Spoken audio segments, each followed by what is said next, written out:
sa Biblia. Nga naman, kaya ang Biblia raman daw ng tukas iko kamaturan. Nawa man ang iyon ng Bible. O nang kami mga Katoliko, bisan wala sa Bible, totoo kami, kaya ang simbahan, giubanan sa Holy Spirit, nga mao ang mutudlo sa tibuok kamaturan. Wala mo isumpo ang Holy Spirit. Holy Spirit, totoo lang minimo kung ang imong giuna sa Bible. But outside in the Bible, di na ni mo tuon nimo. Dili.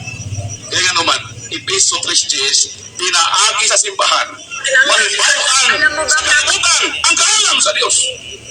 Mao nang naagi simbahan. O kining simbahan na itungkod ni Kristo. Diha kang Pedro, biingon siya, kung unsay imong ibuko sa yuta, binuko sa langit. Unsay imong itugod sa yuta, ginatugod usab kini sa langit. Mo nang dili mo pwede ninyo nga asa mabasa. Pwede mo ka asa gitugod sa simbahan. Kaya may magbase nga ang kamatuoran na bilanggo lang sa kalibro. Kaya mabilanggo ang Holy Spirit sa kalibro. Siya ang mutudlo sa tibuok kamatuoran sa unsang bahagi sa iyang pag-uban sa lawig at simbahan na iyang ubanan. Ngunit kami mga Katoliko, dili ni Bible alone. Mutuo mig simbahan nga mao ang gitultulan sa Espiritu Santo. Nadungga nato ang gahot sa usa ka Catholic pit defender nga gitawag ni Paul Alima.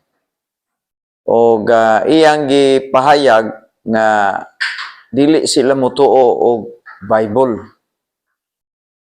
Dili sila mutuo og Bible kaya ilaha ang simbahan. Wow, kasabot nito nawa.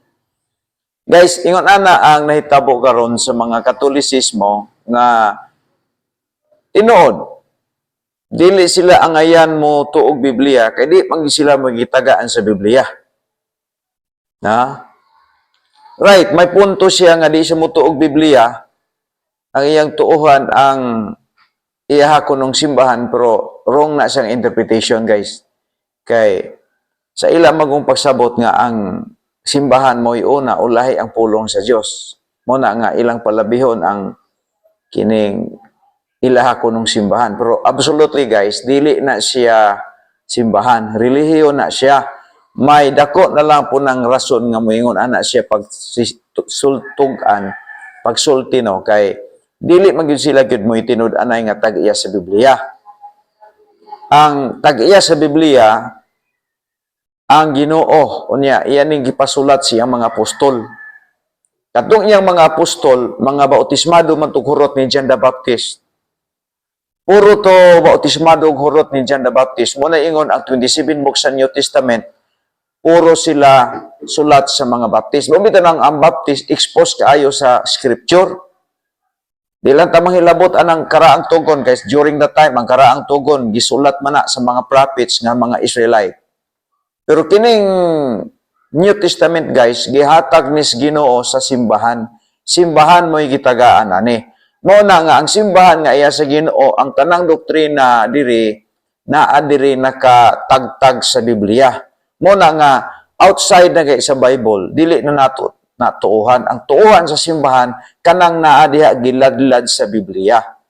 Guys, mao na nga imong makita nga si Paul Alima iyaranggi kaon ang iyahang gisuka ang iyahang gipatuo nga kuno sila simbahan nga hitugod ni Kristo. Pero iyarang gisuka, iyarang gipadayeg atubangan diri sa iyang video nga dili sila maoy tinud-anay nga simbahan gitugod ni Kristo. Nangangkon lang ni sila. Kay dili man sila mutuo nga ang Bible doktrina sa simbahan maoy sundon. Ang simbahan ko maoy sundon. Na di man na pwede na nga magbulag na. Kay giuna ni Kristo pag tukod pag-organize ang iyang pundok na Asya, pagbiya niya ang mga Kristohanon, ang mga apostol, iyang gisugod nga magsulat og Bible. Unya, gibilin pagkamatay sa mga apostol, ang katong nagsunod niya nga mga tumutuo, mga membro sa maong pundok, maotoy sumbanan nila ang katong gisulat sa mga apostol. Muna guys nga ang Baptist, maugod ang simbahan nga gitugod ni Kristo, ulahi lang ni siyang naabot sa Pilipinas, kaya miabot ang Baptist sa Pilipinas sa 1900, tungod lagi sa mga transportation sa una nga dili parihas karon nga dali kaayo makaabot diri. So 1900 human sa ikadawang gubat sa kalibutan, usapan nangabot ang baptist sa Pilipinas.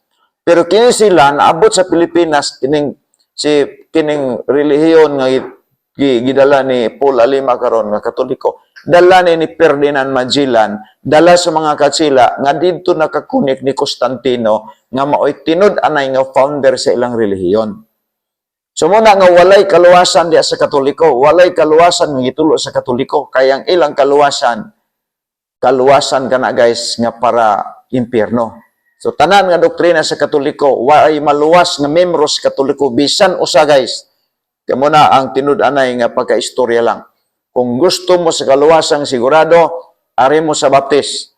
Kay ang Baptist exposed ta sa Scripture. Ang Scripture maoy gikinahanglan gyud na ato nga sundon. Dili ang ideya sa tao, dili ang ideya sa usa ka pundok, kundi dili ideya sa Biblia.